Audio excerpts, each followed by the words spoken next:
গত 2 থেকে 3 দিন ধরেই আওয়ামী অনুসারীরা সমাজে পাতা গরম করে ফেলেছে শেখ হাসিনার ফিরে আসার সংবাদে। সম্প্রতি ভারতের একটি গণমাধ্যম আওয়ামী লীগের এক শীর্ষ নেতার বরাত দিয়ে খবর প্রকাশ করে খুব দ্রুতই শেখ হাসিনা বাংলাদেশের প্রধানমন্ত্রী হিসেবে দেশে প্রবেশ করবেন। তবে কোন হিসাবের নিকাশের ভিত্তিতে তাদের এই মন্তব্য তা নিয়ে অনেকেই হাস্যরসাত্মক কথা বলেছেন, কিন্তু বাস্তবতা বলছে ভিন্ন কথা। আসুন জেনে নেই কিসের আভাসে আওয়ামী লীগের এমন স্বপ্ন। সম্প্রতি আলোচনায় আছে নেপালের সেই কর্তৃত্ববাদী রাজা জ্ঞানেন্দ্রর আবারও ক্ষমতায় আসার। সেই ঘটনায় ভরসা পাচ্ছে আওয়ামী লীগ। তারা মনে করছে নেপালের ঘটনারই হয়তো পুনরাবৃত্তি হবে বাংলাদেশে। অভ্যুত্থান ঘটিয়ে যেই বাংলার মানুষ আওয়ামী লীগের পতন ঘটিয়েছিল, তারাই আবার যেন সাদরে গ্রহণ করবে আওয়ামী লীগকে। আওয়ামী লীগের গল্প বলার আগে আসুন জেনে আসি নেপালের বাস্তবতা।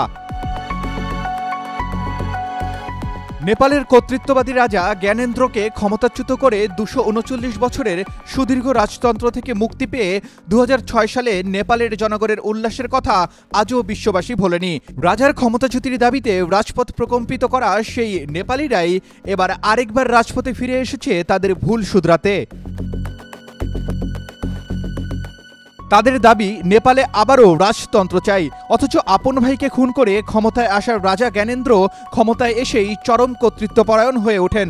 ক্ষমতা নির্বিঘ্ন করার জন্য শুরুতেই সংসদ বিলুপ্ত করেন। তারপর একে একে গণতন্ত্র নিষিদ্ধ, রাজনীতিবিদ ও সাংবাদিকদের জেলের অন্ধকার প্রকোষ্ঠে ভরা, যোগাযোগ ব্যবস্থা বিচ্ছিন্নকরণ সহ জরুরি অবস্থা জারি করে সেনাবাহিনীর কঠোর ব্যবহার সবই করেছেন এই জ্ঞানেন্দ্র।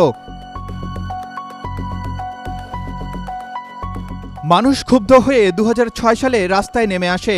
সব শ্রেণী পেশার মানুষের সেই অমুক চাওয়া পূরণ করতে প্রচণ্ড আন্দোলনের মুখে পদত্যাগ করতে বাধ্য হন অত্যাচারী রাজা জ্ঞানেন্দ্র। তার 2 বছর পর সংসদের সর্বসম্মতিক্রমে চিরতরে বিলুপ্ত হয় 239 বছরের কলঙ্ক নেপালের রাজতন্ত্র। আনন্দ উল্লাস আর খুশিতে ভঙ্গুর পায়ে সেদিন হিমালয় কন্যা খ্যাত নেপাল নেচেছিল।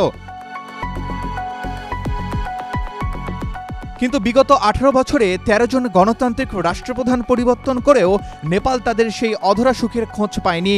দেশ নিমজ্জিত হয়েছে ব্যাপক দুর্নীতি আর অপশাসনে।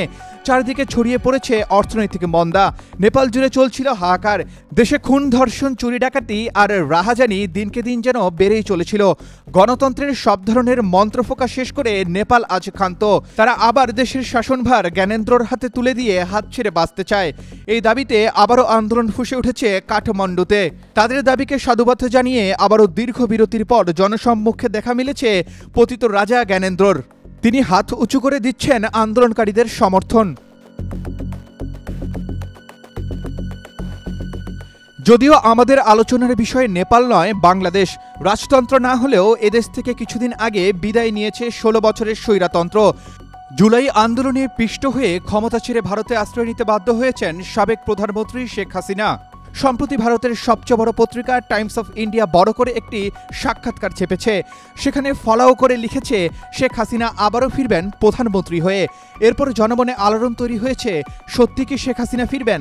আর যদি ফেরেন তবে কি তিনি জনগণের সমাদর পাবেন, নাকি পড়তে হবে প্রচণ্ড জনরোষের মুখে? তবে দেশের যা পরিস্থিতি তার সাথে নেপালের কিছুটা মিল পাওয়া যাচ্ছে। যে হারে চুরি ডাকাতি, হত্যা, ধর্ষণ আর প্রশাসনিক বিচ্ছিন্নতা সারা দেশে ছেয়ে গেছে, শেখ হাসিনা সমাদর পেলেও পেয়ে যেতে পারেন। Arman Ali, Daily Sun.